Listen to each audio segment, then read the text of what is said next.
Thank you, Mr. Chairman.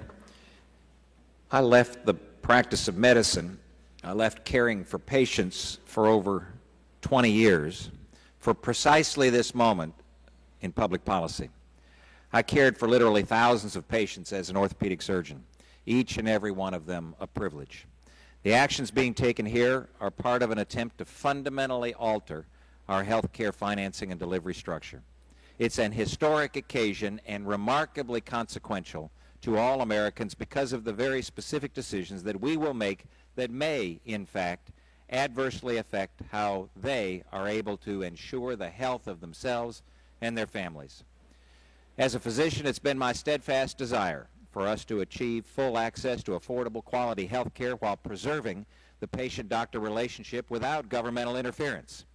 And yet the proposal before us today takes us very far from the American people's vision of reform. Let there be no doubt. After nearly a quarter century as a practicing surgeon, no one thing had a greater negative impact on my ability to care for my patients and the manner in which medical services are provided than the intrusion of the state, the federal government. In fact, for new Medicare patients, it's virtually impossible to find a doctor who will be able to see them due to the ridiculous rules and the inappropriate reimbursement. Former patients of mine are unable to find a doctor to care for them because of the intervention of the federal government. Ask your constituents. You know it's true. I know that Medicare didn't allow for the most effective treatment for many of my patients for whom I cared for years. Medicare patients received second-class care due to the decisions from the bureaucracy and successive Congresses just like this one. This has severely eroded the ability of patients and their doctors to make independent health care decisions, some of the most personal decisions that we make. The day an American turns 65 years old, they become second-class citizens regarding medical care. If doctors are honest with you, they will tell you this. And the doctor-patient relationship, once sacrosanct, is being trampled by coverage rules, inflexible regulations, and one-size-fits-all policies.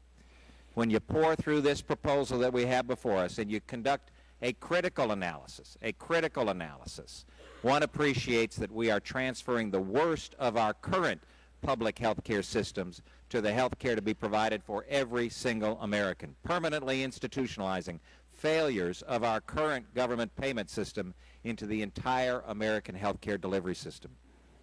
This means more federal supervision and administration, leading to a system built on mandates, rationing, bureaucracy, and taking health care decision-making away from patients and their physicians.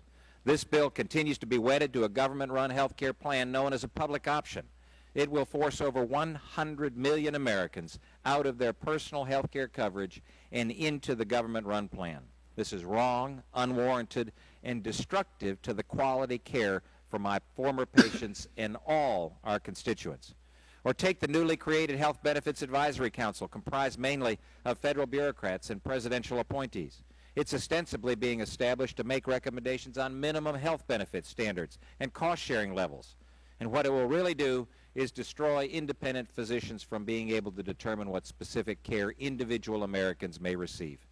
When I was practicing medicine, my patients would bristle when they understood that I was handcuffed in making independent decisions. And this is what we will do for every single medical decision if we adopt this proposal. This is a plan to fundamentally alter the relationship between government and its citizens, turning the people into wards of the state. But there is hope, as there are alternative positive solutions which trust patients and doctors, because the status quo is unacceptable. And to my friend from New Jersey, we believe the status quo is unacceptable. Reform must be built, however, upon dual pillars: a tax structure in which care is accessible to all Americans everywhere. Every single person understands that it makes financial sense for them and their family to have health insurance. And secondly, have that health coverage truly owned and controlled by patients.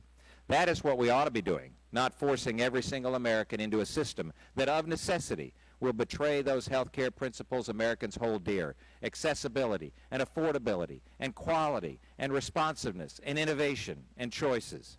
In the end, a health care reform package should empower Americans with the opportunity and allow free people the right to make free decisions. Achieving this positive type of change will be only possible by embracing in a bipartisan manner a fundamental rethinking of our health care delivery system, a system which champions personal ownership and coverage. The alternatives available to us are not just a healthcare system run by an oppressive government or a monolithic insurance industry. We have an opportunity to truly empower those most affected by all treatment, patients and their families, so that our system respects them and recognizes the remarkable personal decisions made by each and every American family in their personal health care. So in closing, Mr. Chairman, I challenge each member of Congress to recognize and appreciate that the action they take on this proposed bill may be the most important they take in their entire public career. For those of us who spent our professional life fighting for and caring for patients, I implore you to think about what will help improve our system, not simply check a political box that says we fixed it, when in reality the box being checked will say we destroyed it. And I yield back.